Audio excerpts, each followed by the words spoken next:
नमस्कार, आप देख रहे हैं खबर फास्ट और मैं हूं आपके साथ प्रीति सिमार। कोरोना काल में महा सूर्य ग्रहण आज पड़ रहा है। अब धीरे धीरे इसकी तस्वीरें भी सामने आने लगी है। कई जगहों पर इसका असर भी दिख रहा है। चंद्रमा सूरज को धीरे धीरे ढक रहा है और कई जगहों की तस्वीरें भी हम आपको दिखाएंगे जहां पर चंद्रमा किस तरीके से सूरज को ढक रहा है, कैसी तस्वीर, कैसा नज़ारा देखने को मिल रहा है। हालांकि लोग इसे देखने की कोशिश कर रहे हैं, लेकिन अपील हम आपसे यही करते हैं कि इसको नग्न आंखों से ना देखें, क्योंकि इससे जो किरणें निकलती हैं उससे आपकी आंखों को नुकसान पहुंच सकता है। और इस पर हम चर्चा करेंगे कि आखिर ये सूर्य ग्रहण कैसा रहेगा भारत देश के लिए, अर्थव्यवस्था के लिए, कोरोना काल में इसका क्या असर पड़ेगा और साथ ही प्राकृतिक आपदाओं पर भी सूर्य ग्रहण किस तरीके से यहाँ पर अपना प्रभाव दिखाएगा। इन तमाम चीजों को लेकर हम चर्चा करेंगे। और क्योंकि जिस तरीके से हम अपील भी कर रहे हैं आपसे कि इस सूर्य ग्रहण को आप नग्न आंखों से ना देखें, क्योंकि इससे जो किरणें निकलती हैं वो आपकी आंखों के लिए हानिकारक हो सकती है, आपकी आंखों को इससे नुकसान पहुंच सकता है। और इस बारे में हम और जानकारी लेंगे। हमारे साथ डॉक्टर शरद लखोटिया जुड़ गए हैं, जो कि एक्स प्रेसिडेंट हैं दिल्ली मेडिकल एसोसिएशन के। शरद जी, आपका बहुत बहुत स्वागत है खबर फास्ट पर। थैंक यू जी। सबसे पहले इस समय जो सूर्य ग्रहण लगा है, जी, हम लोगों को बहुत ध्यान रखना है अपनी आंखों का। जी, क्योंकि हर बार जब भी इक्लिप्स होता है, हम अपने पेशेंट प्रैक्टिस में देखते हैं कि बहुत सारे लोग आंखों की अपनी रोशनी गंवा देते हैं, खास तौर पे बच्चे, क्योंकि उत्सुक होते हैं सूर्य ग्रहण को देखने के लिए और नेकेड आई से भी देख लेते हैं। कभी कभी ऐसे फिल्टर यूज करते हैं जो प्रॉपर नहीं है, जिससे प्रोटेक्शन पूरा नहीं होता है और वो आंखों को डैमेज कर देता है। इसे हम सोलर ब्लाइंडनेस कहते हैं। तो ये बड़ा इम्पोर्टेंट है कि आंखों को हम पूरी तरह से प्रोटेक्ट करके तभी इसका लुत्फ उठाएं। जी। शरद जी, यही सवाल मैं आपसे पूछना चाहती हूँ। जिस तरीके से आप कह रहे हैं कि हम भी खुद लोगों से अपील कर रहे हैं कि वो नग्न आंखों से इसको ना देखें, लेकिन अगर किसी की इच्छा है, कोई इसे देखना चाहता है, तो वो किस तरीके से देख सकता है? क्योंकि हर किसी के पास तो वो इक्विपमेंट होगा नहीं जिससे इसे देखा जा सके। तो जो चीज़ें उनके पास अवेलेबल हैं उनसे उनका इस्तेमाल करके वो देख सकते हैं। क्या कुछ तरीके हो सकते हैं अगर कोई इसको देखना चाहता है तो?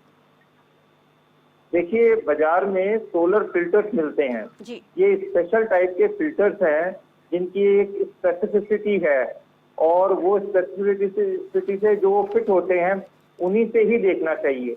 और ये बहुत इम्पोर्टेंट है। आप समझते हैं अगर आपने डार्क ग्लासेस लगा लिए या चश्मे के अपने नॉर्मल लेंसेज हैं या और कोई बाजार में कोई घटिया किस्म के कोई फिल्टर मिल जाते हैं वो पहन ले, तो ये ठीक नहीं है। जो सोलर फिल्टर्स हैं वो एक स्पेसिफाइड फिल्टर हैं और वो प्रॉपर कंपनी के अगर हैं, वही आपको सूर्य ग्रहण की किरणों से आपकी आंखों को बचाएंगे। क्योंकि इस इक्लिप्स के दौरान में सूर्य की जो किरणें हैं वो कई नुकसानकारी किरणें आंखों के अंदर रेटिना में जो मैक्युलर एरिया है, जहां हम सबसे ज्यादा रोशनी देखते हैं, वहां वो कॉन्सेंट्रेटेड हो जाती हैं और डैमेज कर देती हैं। और जब ये डैमेज हो जाता है तो फिर ये परमानेंट होने के चांसेस बहुत ज्यादा हैं। तो 4 से 6 घंटे के अंदर ये शुरुआत हो जाती है, कभी कभी 12 घंटे के बाद ही ये लक्षण दिखाई देते हैं। तो ये इम्पोर्टेंट है कि जब भी आप सूर्य ग्रहण देखें, इसमें आप कोई कोताही नहीं करें। एक प्रॉपर सोलर फिल्टर जिसकी एक स्पेसिफिकेशन है वो वही फिल्टर यूज करें। इवन आप जब बाइनोक्यूलर या कोई आप टेलीस्कोप से भी देखते हैं तो उसमें स्पेशल सोलर फिल्टर होते हैं। जो नॉर्मल फिल्टर नेकेड आई से देखने का है वो फिल्टर इसमें इस्तेमाल नहीं हो सकता है, क्योंकि इस तरह के इक्विपमेंट में और कॉन्सेंट्रेटेड रेज होती हैं जो नॉर्मल सोलर फिल्टर को भी बर्दाश्त नहीं कर सकती हैं। तो अगर नेकेड आई से देखना है तो बाजार में सोलर फिल्टर मिलते हैं, वो यूज करें। और अगर बायनोक्यूलर और कोई टेलीस्कोप वगैरह से देखना है तो उनके स्पेशल सोलर फिल्टर होते हैं, उसमें लगे हुए होते हैं, उसके साथ ही देखना चाहिए। अगर ये दोनों चीजों का ध्यान प्रॉपरली रखा जाएगा तो आपकी आंखें सुरक्षित रहेंगी। जी, यहाँ पर आपने सिम्पटम्स की भी बात की जो 4 से 5 घंटे में दिखाई देते हैं, वो भी मैं आपसे जानूँगी। लेकिन कुछ जगहों पर ये देखा गया है कि लोग जो है एक्स-रे शीट का इस्तेमाल कर रहे हैं इसको सूर्य ग्रहण को देखने के लिए पानी में देख रहे हैं। तो क्या ये तरीके सही हैं? एक ही स्पेसिफिक चीज है, जो सोलर फिल्टर सर्टिफाइड है जी, वही यूज किया जाए, इसके अलावा कोई चीज इस्तेमाल न की जाए, क्योंकि ये आंखों का मामला है। कुछ सेकंड की कई आंखें बर्दाश्त कर लेती हैं और कुछ आंखों में परमानेंट डैमेज हो जाता है। कुछ कंडीशन जैसे टोटल सोलर इक्लिप्स है, उस समय में जब सूरज पूरा ढका होता है तो फिर भी नेकेड आई से देखा जा सकता है। जी, लेकिन पार्शियल इक्लिप्स में जहां सूर्य की किरणें किनारे से निकल के आ रही हैं, वो इतनी डेंजरस होती हैं कि इस तरह का कोई भी रिस्क लेना उचित नहीं है। तो ऐसे में आपको प्रॉपर सर्टिफाइड सोलर फिल्टर, इनकी एक स्पेसिफिकेशन है ISO 123122, इस तरह का है, वही आपको यूज करना है, वही आपको आंखों को पूरी तरह से सुरक्षित रखता है। जी। और इस बीच हमारे साथ इस चर्चा में पंडित पूर्णानंद भट्ट भी जुड़ेंगे, जिनसे हम ज्योतिष विद्या के अनुसार ही जानने की कोशिश करेंगे। लेकिन डॉक्टर शरद जी, जिस तरीके से आप बता रहे हैं कि केवल सोलर फिल्टर का ही इस्तेमाल हमें करना चाहिए, लेकिन यहाँ पर आपने एक बात की कि इसके सिम्टम्स जो हैं वो 3 से 4 घंटे के दौरान दिखते हैं। तो किस तरीके के वो सिम्टम्स होते हैं? अगर किसी ने देख भी लिया है तो फिर वो कैसे पहचान करे कि आंखों में प्रॉब्लम हो रही है? देखिए, उसमें आंखों के अंदर धुंधला दिखना, आपको आंखों में बार से आंख के सामने आना जी। और हेलोज नजर आना, इस तरह का शुरुआत होती है। तो हम यहाँ पर कोरोना काल में जो सूर्य ग्रहण पड़ रहा है, इसके क्या इफेक्ट हो रहे हैं, उनको लेकर चर्चा कर रहे हैं। डॉक्टर हमारे साथ जुड़े हुए थे जो बता रहे थे कि इसके लिए प्रॉपर जिस तरीके से लोग सनग्लास का सहारा ले रहे हैं, एक्सरे शीट के जरिए इसको देखने की कोशिश कर रहे हैं, वो ऐसा ना करें। इसके लिए प्रॉपर जो है मार्केट में इक्विपमेंट अवेलेबल है। अगर देखना चाहते हैं लोग, सूर्य ग्रहण को देखने के लिए इच्छुक है, तो वो उनका इस्तेमाल कर सकते हैं। उनसे उनकी आंखों को इफेक्ट असर नहीं पड़ेगा उनकी आंखों पर। और इस बीच हमारे साथ और मेहमान जुड़ गए हैं, पंडित पूर्णानंद भट्ट भी जुड़ गए हैं और साथ ही रवि गुप्ता जो कि एक्स साइंटिस्ट हैं DRDO के, उनका भी मैं स्वागत करना चाहूंगी। सबसे पहले पूर्णानंद भट्ट जी, आपका स्वागत है खबर फास्ट पर। जी, अगर हम ज्योतिष विद्या के आधार पर देखें तो काफी सारी चीजें सामने निकल कर आ रही हैं। ये कहा जा रहा है कि ये सूर्य ग्रहण नकारात्मक, इसके असर काफी ज्यादा रहने वाले हैं। आपके हिसाब से आपका क्या आंकलन है?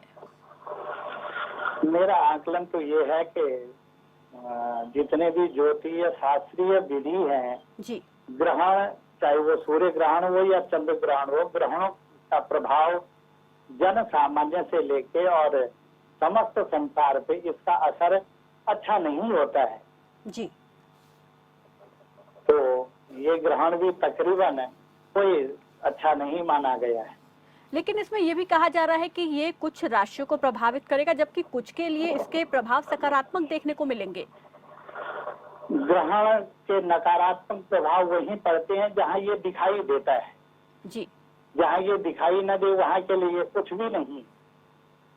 जी, लेकिन भारत में ये कई जगहों पर देखा जा रहा है, देखने को मिल रहा है। तो अगर हम उस हिसाब से देखें तो भारत के लिए किस तरीके का प्रभाव इस ग्रहण का भारत पर पड़ सकता है? और अर्थव्यवस्था को लेकर अगर हम बात कर ले, कोरोना को लेकर हम बात कर ले, तो किस तरीके का असर दिखाई देगा? सभी लोगों के, ज्योतिषियों के हों, वैज्ञानिकों के हों, सभी के अपने अपने विचार हैं। जी, लेकिन मेरा अनुभव ये है कि ये जो सूर्य ग्रहण है, जैसे कि हम पुराने शास्त्रों के अनुसार देखें कि जब जब ग्रहण पड़े हैं, जी, महाभारत काल के टाइम पे, कंसवध के टाइम पे, तो जो भी ग्रहण माने गए हैं, ये ग्रहण कोई अच्छे नहीं माने गए हैं।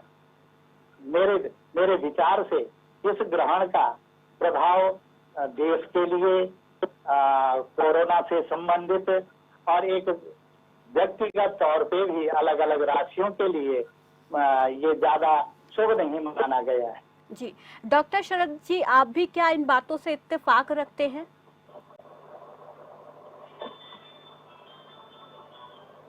मेडिकल साइंस से कनेक्टेड बात करता हूँ, जी, तो हमारी तरफ से तो ग्रहण का ऐसा कोई शिक्षा नहीं है कि इसमें कोई आपको कोई इस तरह की चीज होती है।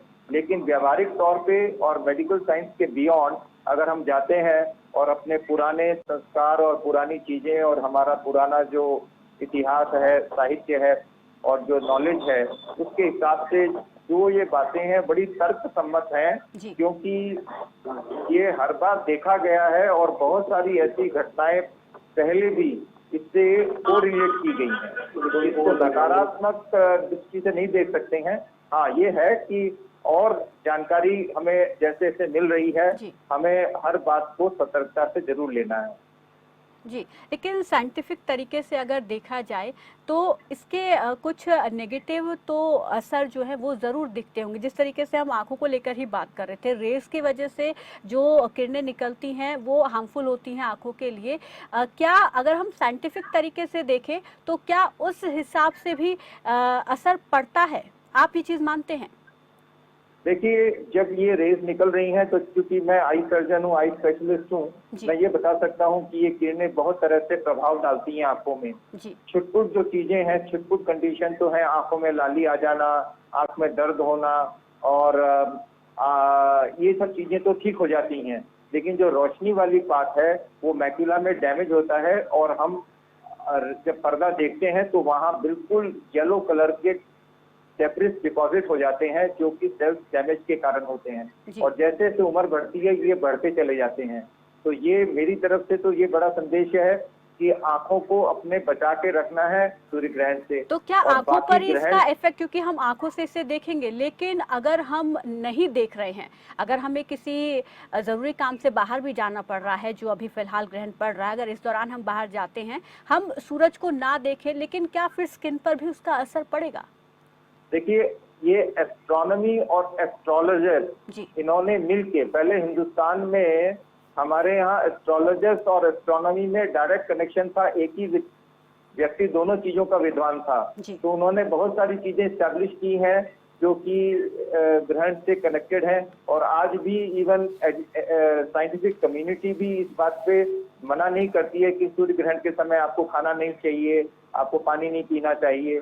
तो इन चीजों का एक डेफिनेट असर है कि ऐसी किरणें हैं जो कि नुकसान दे सकती हैं। तो इसको साइंटिफिकली बिल्कुल ये एक ऐसा पीरियड है जिसका एक बेसिस है और ये एस्ट्रोलॉजर और एस्ट्रोनॉमी वाले लोग बेहतर इसका आकलन कर सकते हैं। जी बिल्कुल। और इस चर्चा में हमारे साथ Ravi Gupta, ex scientist DRDO के जुड़ गए हैं, उनका भी स्वागत करती हूँ मैं। रवि जी, आपका स्वागत है इस चर्चा में।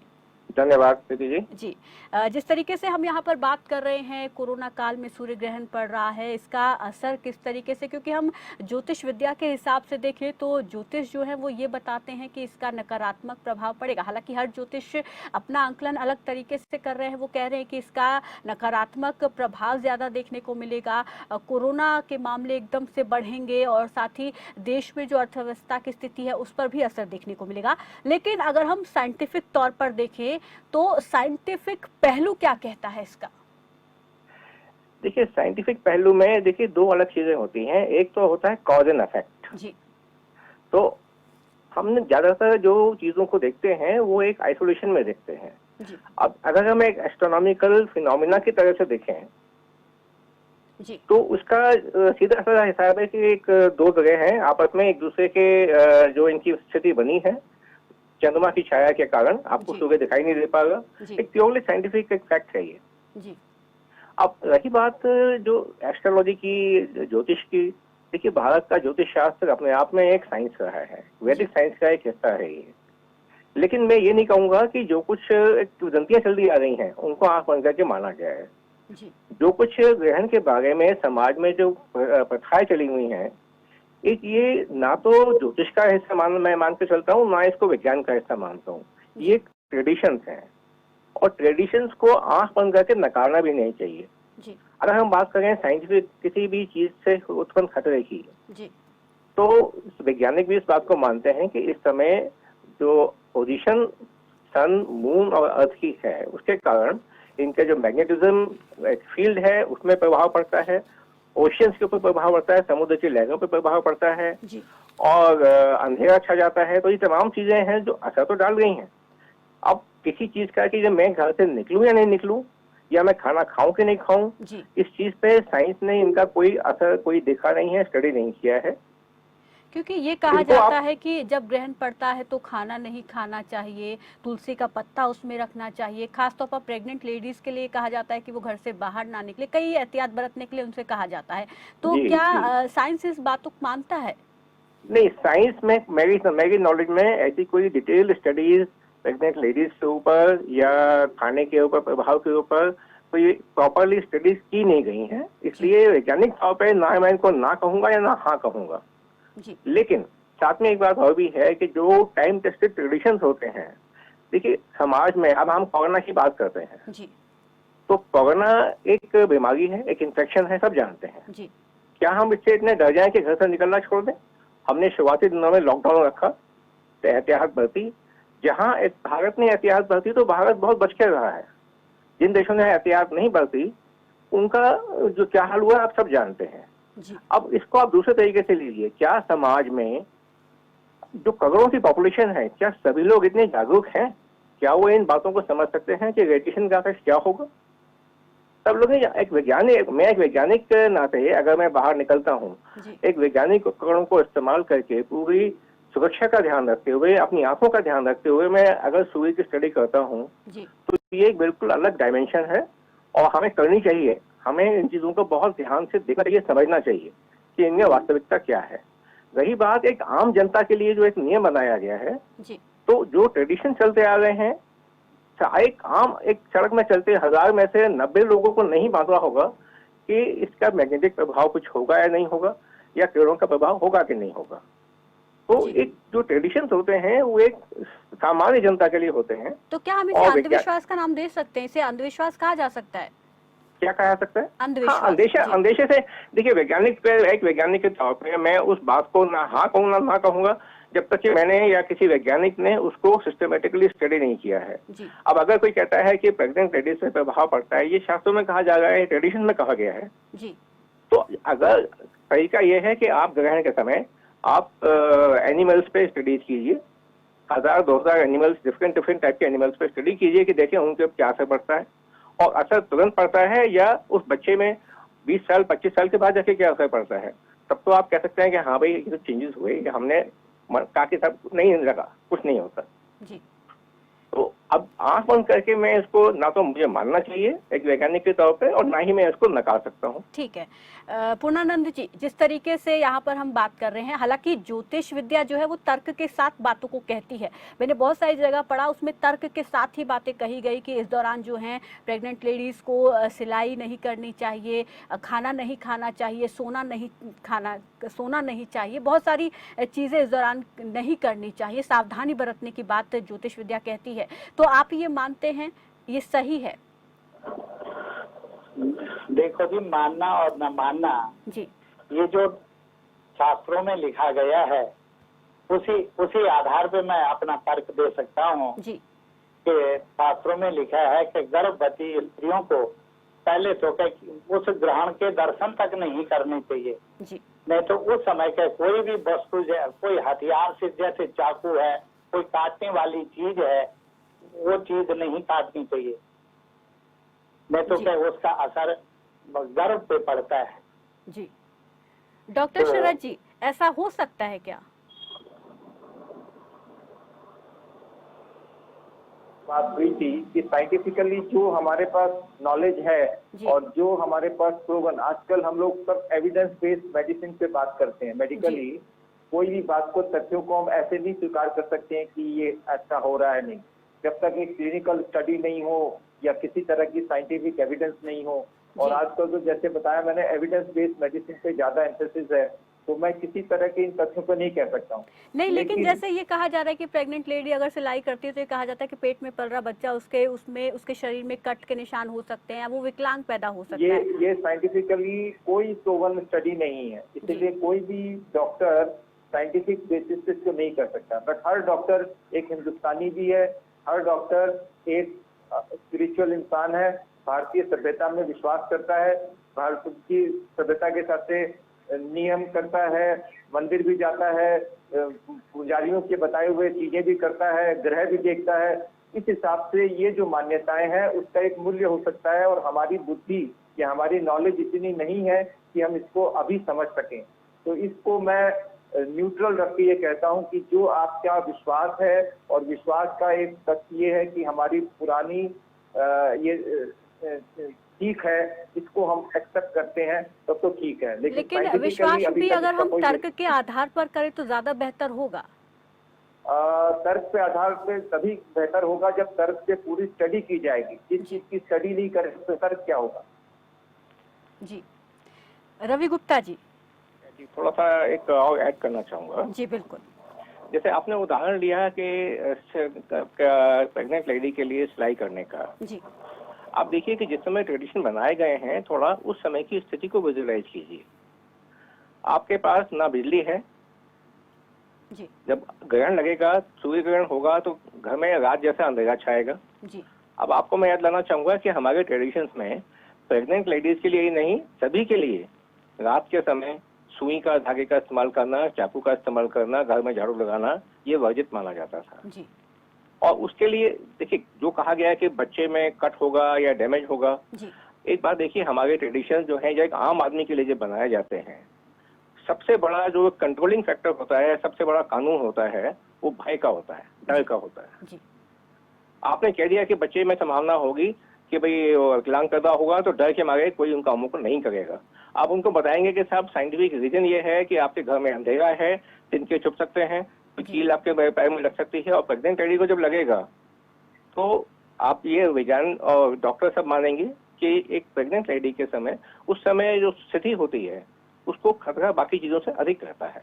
ठीक है, हम अगर मान लीजिए बात कोई सेप्टिक हो जाता है, सुई अस्पताल की सेप्टिक हो गया तो एक साथ 2 जिंदगियां जाएंगी जी। तो इस सब चीजों को देखते हुए जो ये ट्रेडिशन बनाए गए हैं, अब उनमें हर चीज का हम सोचेंगे कि साहब क्या बच्चा, अगर हमें वैज्ञानिक के तरीके से मैं 10 लेडीज को स्टडी करके ये शुरुआत कर दूं कि साहब बच्चे उनमें क्या डिफेक्ट हुए क्या नहीं हुए, मैं समझता हूँ वो बेसिकली स्टडी ही गलत होगी। हमें पहले समझना होगा कि ट्रेडिशन बनाया क्यों गया है। वो उनको उस खतरे से जो दूर करने के लिए बनाया गया है, जो खतरा साफ दिखाई दे रहा है। अंधेरे में खतरा, अब सूर्य ग्रहण के कारण खतरा नहीं है, ये अंधेरे के कारण खतरा है जी। तो दिन के 12 बजे आपको जो सामान्य काम करते हैं, घर से बाहर निकलेंगे, अब कहाँ से उस समय हम हमारे गांव में दूर दूर तक अपने घर से बाहर निकलेंगे आप तो जंगली जानवर भी होंगे जी। ये असामान्य स्थिति है। गांव से बाहर निकलते ही आपको हो सकता है जंगल से बाहर के चीते जिनको पता नहीं, समझ में नहीं आ रहा कि इस समय तो अभी दिन निकला हुआ था, अचानक रात हो गई जी। रात को आपके जंगली जानवर निकलते हैं शिकार करने के लिए। बिल्कुल। तो यहाँ पर ये आप घर से बाहर निकलेंगे तो उन जानवरों का भी खतरा बढ़ेगा, चोर डाकुओं का भी खतरा बनेगा। तो बहुत सी चीजें इसलिए कही गई हैं कि एक सामान्य खतरे को खतरे से दूर रखने के लिए, लेकिन क्योंकि व्यक्ति उन चीजों को मानेगा नहीं तो मन में एक ऐसे डर बैठा दिए गए हैं, एक वहम बैठा दिए गए हैं कि शायद इनके जरिए वो व्यक्ति आज तक मानता चला आ रहा है जी। यहाँ पर एक सवाल और आपसे मैं रवि जी पूछना चाहूंगी, क्योंकि अब जो सूर्य ग्रहण, क्योंकि आज सबसे बड़ा दिन भी है, दिन काफी बड़ा है आज का और रात छोटी है, और इस मौके पर ये जो भौगोलिक घटना घट रही है, सूर्य ग्रहण पड़ रहा है और इस साल का ये पहला है, तो इससे एक और ज्यादा कह सकते हैं कि रिसर्च का मौका जो है वो साइंस को मिलने वाला है, साइंटिस्टों को मिलने वाला है। तो क्या कुछ नया इस बार साइंटिस्ट जो है इस भौगोलिक घटना से खोज पाएंगे? किस तरीके की उम्मीद देखते हैं? देखिए, इसमें वैज्ञानिक दृष्टि से जो अनुसंधान किए जाते हैं, ग्रहण उस समय आज के जमाने में नहीं, समय पुराने जमाने से ही, मतलब जब से हमने वैज्ञानिक तरीके से इनको देखना शुरू किया है, भारत में तो बहुत जमाने से देखते आ रहे हैं, तो वो एक बहुत महत्वपूर्ण कारण होता है, काल होता है। देखिए एग्जाम्पल मैं आपको दूंगा, चीजें तो बहुत सारी हैं। उदाहरण के लिए सूर्य की बात करें, सन की जो सूर्य की चमक है इतनी ज्यादा होती है कि आप टेलीस्कोप से उसकी स्टडी प्रॉपर्ली नहीं कर सकते जी। अब जिस समय करीब 12 बजे से कुछ मिनट पहले से शुरू होकर के थोड़ा देर का ऐसा समय आएगा जबकि सूर्य का अधिकांश हिस्सा ढक जाएगा। दिस इज एनुलर एक्लिप्स जी। तो खाली जो सूर्य का जो एक बाहरी हिस्सा है आपको वो दिखाई दे रहा है, बाकी के हिस्से की चमक खत्म हो चुकी है। आप बड़े आसानी से उस पूरी जो उसका कोरोना है उसकी स्टडीज पृथ्वी से ही कर सकते हैं। ये अलग बात है कि आज हमारे पास उस चीज को स्टडी करने के तरीके और भी हैं। हमारे पास सैटेलाइट्स हैं, जो सैटेलाइट हमारा चंद्रयान चंद्रमा के चक्कर लगा रहा है, वो बार बार सूर्य ग्रहण को देखता है। हमने तो अभी सालों में एक बार देखते हैं, वहाँ वो रोज देख रहा है सूर्य ग्रहण को, क्योंकि रोज वो ऐसी स्थिति में आता है जबकि उस सैटेलाइट के जो टेलीस्कोप जो उपकरण लगे हैं उनके और सूर्य के बीच में चंद्रमा आ जाता है और थोड़ा थोड़ा सेकंड निकलता है, तो आप उसको स्टडी वहाँ कर सकते हैं। लेकिन पृथ्वी से जो बड़े बड़े टेलीस्कोप्स हैं उनके द्वारा जो आपको स्टडी चाहिए वो पृथ्वी से हो पाएंगी। इतना बड़ा टेलीस्कोप तो अभी सैटेलाइट में नहीं लगेगा। जी तो इस बिल्कुल। कारण से ये एक ऐसा मौका होता है कि आप जी बिल्कुल, एक और कहा ही जा सकता है ऐसे कि क्योंकि अब परिस्थितियां जिस तरीके की बनी है तो एक मौका ही है साइंटिस्ट के लिए कि कुछ नया इस बार खोज निकालेंगे। बहुत बहुत शुक्रिया आप सभी मेहमानों का बहुत बड़ा मौका है। हमारे साथ जुड़ने के लिए और इस चर्चा में शामिल होने के लिए। हालांकि हम यहाँ पर सूर्य ग्रहण को लेकर दो पहलुओं की बात कर रहे थे, साइंटिफिक और ज्योतिष विद्या के आधार पर। हालांकि तर्क दोनों ही यहाँ पर तर्क के आधार पर ही बातें की गई और तर्क के आधार पर ही बहुत सी चीज़ें जो हैं ज्योतिष आचार्य बता रहे हैं जिनका लोग पालन भी कर रहे हैं, क्योंकि सूर्य ग्रहण इस वक्त कई हिस्सों में देखने को मिल रहा है। और हालांकि मौसम की वजह से कुछ जगहों पर थोड़ा बहुत भी दिखाई दे रहा है, आसमान में बादल छाए हुए हैं, लेकिन इसका असर जो है दोपहर के 3:04 तक रहेगा। फिलहाल मेरे साथ बस इतना ही, दीजिए इजाजत, नमस्कार। आप देख रहे हैं खबर फास्ट, तेज खबर पैनी नजर।